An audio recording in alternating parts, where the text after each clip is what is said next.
Bowater's vision of this digital Commonwealth is why we're actually all here. It's part of a dream. It's part of a thirst for justice, for equality, for change. And so I really want us all to thank him in the usual way, because I know that he hasn't just put his money and huge talent behind this, but he's put his heart. And if we want change in our world, we need heart and we need courage. And James has demonstrated both, as well as resilience. So I really want us to thank him. And if you cannot clap, I'm going to come and examine your hands.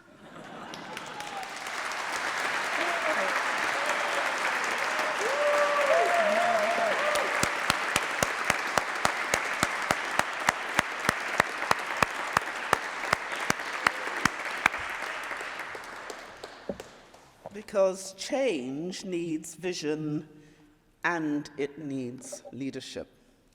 And each and every one of you here at this lunch has demonstrated both.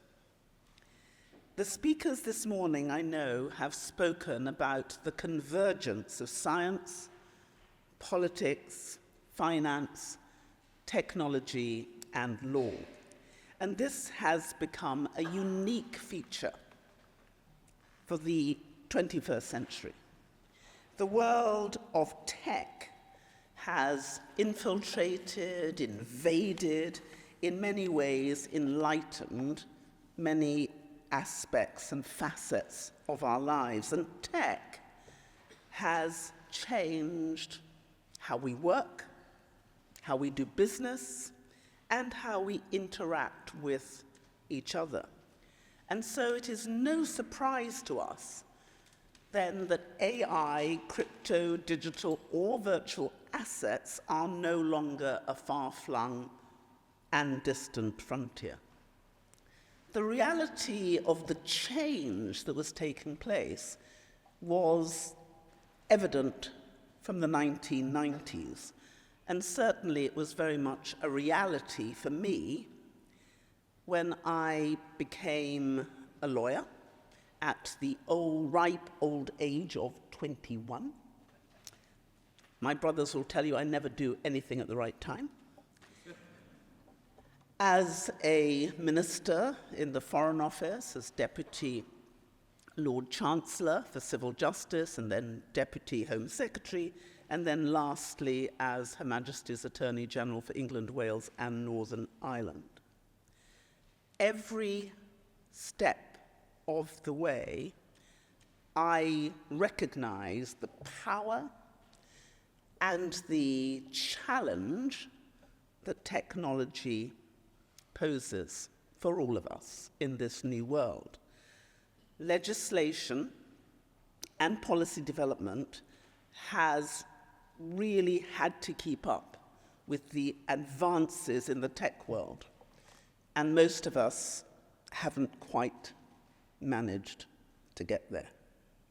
But since 2016, when I became the first woman to be Secretary General of the Commonwealth, I realized that if our Commonwealth was to survive and thrive, then we would have to take up the challenge of technology. Technology for good. Technology which will enable us to bridge the divide between those who are rich and powerful and those who are small and those who are poor. Because the Commonwealth, as you know, is about leaving no one behind. And in this tech-driven world, it has been our determination that the Commonwealth, which I lead, the Commonwealth Secretariat, would provide the leadership and practical solutions to help our member states to ease the navigation of this new reality. Many of you will know that in so doing, I have been described, and Loretta will tell you, as crazy. And let me tell you, if we want change, then I hope every single one at every single table is as crazy as I am, because you need to be crazy to bring about change. And the people who joined me on the journey of creating the model law for virtual assets, I have to tell you, each and every one of them is crazy. So those who are currently present, I'd like you, please, if you just would stand up. There.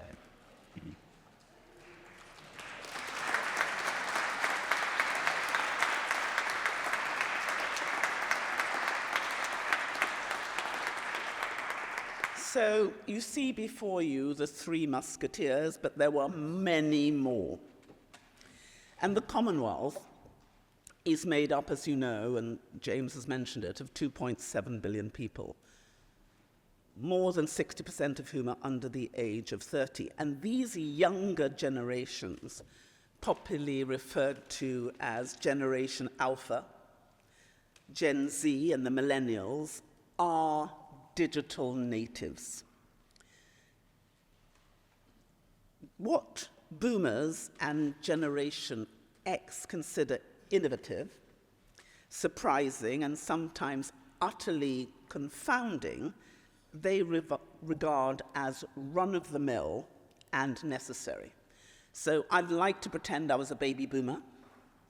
I'd like to pretend I was a Generation Alpha, Gen Z, or Millennial, but you may be able to notice it's not true.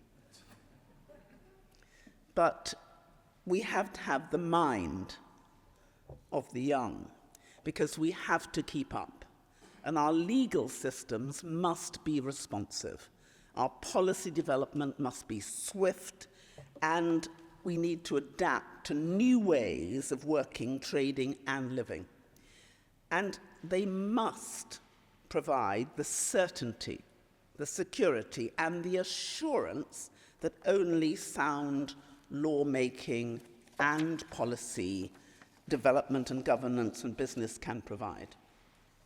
The risk of doing nothing to respond to this new reality is that we shall inadvertently open the doors for malignant and malevolent forces to take over our business environments, our homes, our schools, our societies, and our collective detriment. So, through discussions with our leaders across the Commonwealth, I became aware that it was absolutely pivotal for the Commonwealth Secretariat to increasingly respond to the changing needs in these emerging areas of virtual assets. We recognize the need for the development of a framework model law that implemented agreed standards. And those standards had to be international for regulation of the virtual asset service providers. And I'm really glad that the regulators were here with us, because if you look globally, no one had cracked this. It was a consummation devoutly to be wished that we should have an international standard which would give us the interoperability that we would need in order to regulate this new market. And most people were terrified about doing it. And the reason they were frightened is they realized we would need everyone. We would need the lawyers. We'd need the bankers, the financiers. We would need the regulators. We would need the creators of the virtual assets. And we would need them to be selfless. We would have to override the internal conflicts that there may be, and we would have to come together in unity to create something that could be the global standard. And the beauty of our Commonwealth is we have 5 different regions represented. We have rich ones, poor ones, small ones, landlocked, island states. We are a petri dish of the world.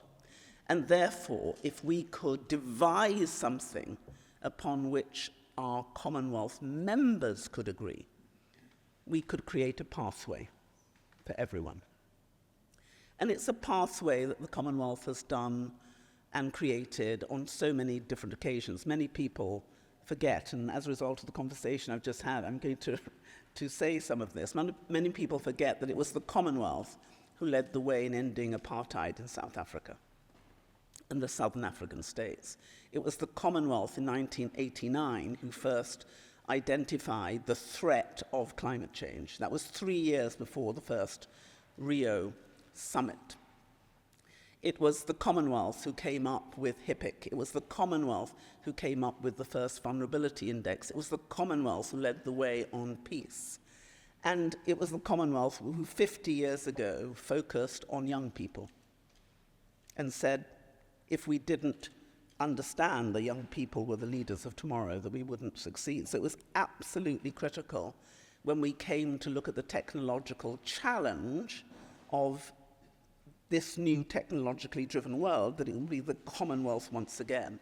And I was really, really glad. I know Anthony's not here, but Lord Anthony St. John Bisdow, who was the connection between Loretta and between me, decided that he'd helped put 2 mad women together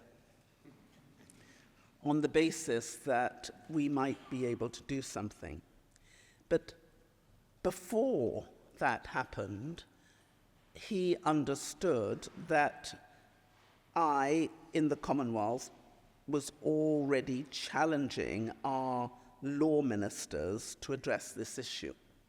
And the challenge of this area was first presented by this technological explosion at the law ministers' meeting in Colombo in 2019. As the tech space developed and accelerated, law ministers discussed the issue of regulation of virtual assets. And by their meeting of 2022, action to combat money laundering and terrorism financing in the virtual asset trade was a pressing issue for many of our jurisdictions. And the cost to each of our member countries undertaking the development of regulatory framework on its own was proving prohibitive, particularly for the small, the vulnerable, and the developing. And the need for expertise in development of a framework was clear. But as with every other emerging area of law, identification of experts presented a daunting task. And this is when Loretta et al. Came in. Because in 2022, the law ministers invited me and the Secretariat to explore the possibility of developing a model law that could be used by practitioners across the Commonwealth to assist them achieve compliance with the Financial Action Task Force, their requirements for regulation of virtual asset service providers. And you'll know that everybody was trying to do this. Europe was trying to do it, America was trying to do it, everyone was trying to do it, and nobody was able to, because pulling this multifaceted group together appeared to be impossible. But the platform that the Commonwealth presented made the impossible possible. Since virtual assets are borderless, regulatory efforts needed a coordinated approach to avoid gaps and loopholes in AML, CTF regulation, and supervision of the virtual assets service providers. And in the Commonwealth member countries, there was also a need to maintain jurisprudential consistency, which has been a hallmark of our common law legal systems. And just to put the framework, the Commonwealth currently has a 21% trading advantage because of the similarities in our common law, common language, common legislation, common parliamentary system, and common institutions. And at the moment, there was a $721 billion investment intra-Commonwealth trade between our member states, and it's now about 827 billion. It should be 1 billion by 2026. It should be 2 billion by 2030. And it was absolutely critical as we grow, and you all know that AI is likely to add 15.7 trillion onto the global economy by 2030. So if we were going to exploit that, then we had to make sure we maintained convergence.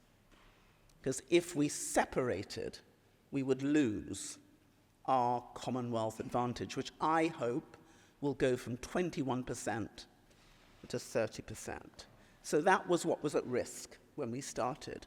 And the team of experts gathered to develop a model law that would encompass all 5 regions of the Commonwealth, understanding that the task was daunting and likely to go beyond the capacity of many member countries. So a team was gathered from across the Commonwealth, which required legal and technological expertise to meet the complexity of crafting a regulatory framework for this emerging asset class.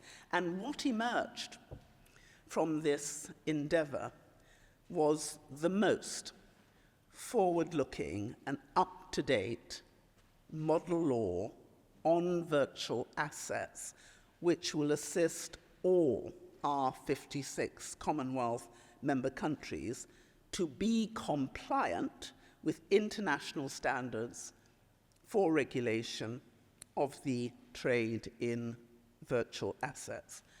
And I can't tell you how proud I am that the Commonwealth has provided leadership and practical tools to assist our member countries in this area. And from what we have heard this morning, interest in and uptake of the model law is gaining momentum. I was told that of the 19 or 21 countries who are at risk of being either on the grey list or the black list, that if our members implement this model law, they'll all come off.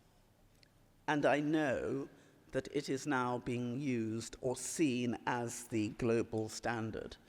And that's why I am extraordinarily proud of what has been done, and we couldn't have done it without all of us working together. And that's the power of the collective. As part of our commitment to innovation and progress, my team has also been leading efforts to harness the transformative power of AI in policy development. This initiative is one of the key outcomes of the Commonwealth AI Consortium, which I established last year in collaboration with our member states and leading technology companies such as NVIDIA, Microsoft, Google, DeepMind, and other prominent companies and firms from Silicon Valley. Traditionally, countries have relied on very costly consultancy services to develop national and sector-specific strategies, a process that often involves millions of dollars, lengthy procurement timelines, and considerable difficulty in delivery and stakeholder engagement. Now, for those of our members who are small, for the 25 small island developing states, for the 33 small states. It's just not obtainable. And the digital divide that is growing between the global north and the global south is going to get bigger and bigger and bigger until we can shorten it and bridge it. And that's why we've created something called Strategist AI, which is an AI-powered tool that makes policy development faster, cheaper, and more efficient. And with Strategist AI, policymakers can request a policy or strategy in a range of areas, and the AI-powered tool then guides them through a very clear step-by-step process for the policy strategy drafting. And the content of this tool is based on a vast but carefully selected knowledge base, ensuring transparency of the recommendations, but also that the policymaker keeps control. What we have created in the model law is also absolutely transferable. And we now know that those who will use it will be able to implement it for their clients, for their countries, quickly, easily, safely, and will know it works. And that makes me incredibly happy. So happy that I created the Pro Bono Hero Awards, which I was very pleased to be able to give to Loretta and her team. I think some of us weren't present, but we should still get them, because it's the beginning. And I really want to thank you for the interest and the commitment you've seen, because you've talked today about the opportunities and the dangers of AI. But the ability that we now have to use AI for good is exponentially greater, better than we've ever had before. And therefore, in every region of our work, every element of our work, we can use technology to be the difference, to bridge the gap, and to bring people together. And so what I really wanted to do today is for all of you who have in any way helped in this area to say a most profound and heartfelt thank you. This work has never been more needed. Our world is going through one of the most traumatic periods in our history. We have more than 70 conflicts across the world today. We know that if the digital divide is not bridged, if the young do not have hope, aspiration, opportunity, the level of dysfunction in our world will go up. This is our opportunity to fill that gap and to really care and to really do something which will be the difference we need to make. And I think back at all the things that people said were impossible. It's impossible for us to have peace. It's impossible for us to have the same development goods. It's impossible for us to do all these things which we have done. I think now it was Nelson Mandela who said, "The impossible is only the impossible until it's done." And so the people in this room, I think, have been doing the impossible every day. So I want you to say thank you for being brave enough, to having the acuity, the judgment, the determination to face the impossible and make it possible. And I want to thank all of you who will continue to work with the Commonwealth when I am no longer the Secretary General, but I have till now, until the 31st of March, and everyone who knows me knows that's a really long time. And there's a lot for us to do. So I'm going to invite you to continue to walk with me in these next few months. We go to the Heads of Government meeting in October. I am hoping that we will do a number of things. Not least, I hope most of you know about our Common Sensing program, which uses the geospatial data from UNITAR, UNISAT, the British Space Agency, and others, together now with our AI simulation lab, in order to turn hope and aspiration into hard-edged, practical, implementable tools to interdict climate change. We can now solve some of the problems we could never solve before. I'll just give you one example. That's Fiji. We know that Fiji needs a nature-based seawall because the sea level is rising, and that is a country which may disappear. We have, within less than a year, been able to take the information that we have from the geospatial data, put it into a simulation lab, and calculate more accurately how the temperature rise and change is going to impact on Fiji. And we have developed a nature-based seawall for Fiji in less than a year, have submitted it to the fund, the adaptation fund, and we have already received the 5.7 million. That means that we now have the DNA how to make a nature-based seawall for 23 small states and submit it with the confidence that it will be granted. It is a game changer. We hope to launch Common Space, which will take the geospatial data, hopefully from all the space agencies across the Commonwealth, so that our capacity to understand what is going to happen in the next 30 years will be greater. And with AI, we will craft the solutions we need faster, better, easier, cheaper, and more sustainably. So if you think that this is the end of this journey, let me just tell you it's the beginning. But I do need all of the intelligence, because each and every one of you, in your specific area, understands the way in which the challenges that you face can be met and assisted by AI.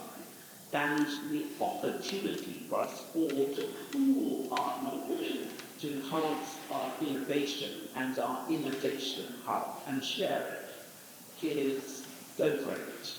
With 8.1 billion, you've already given 363 million to our small states climate change, and that 500 billion can be quick. Just imagine if we could have a climate finance advisor in every country that needed it, and instead of wasting money, we could make money. That's my offer to you. I'd love you to think today, as a result of what you've heard from everyone, what are the 3 things you are going to do to make it easier, better, safer for us all? How are we going to make the world kinder and more loving and more livable? And I'd like you all, before you go, to write those 3 things down on a piece of paper as your promise to yourself and your promise to the world. And I'd love it if you could give it to James, because he's really good at hoarding material. But then I'd like all of us to commit to actually delivering at least one of them. You just look around these tables. If each one of us delivered one of those pledges, what would the world look like? Better than it is today. And I will make my pledge to you that I will be your partner in crime, that I will stand beside you for every crazy, wacky, amazing idea you have, and we will use our best endeavors to make sure they all come true. So dream big dreams, not just for yourself, but for our world, because we need you. And thank you.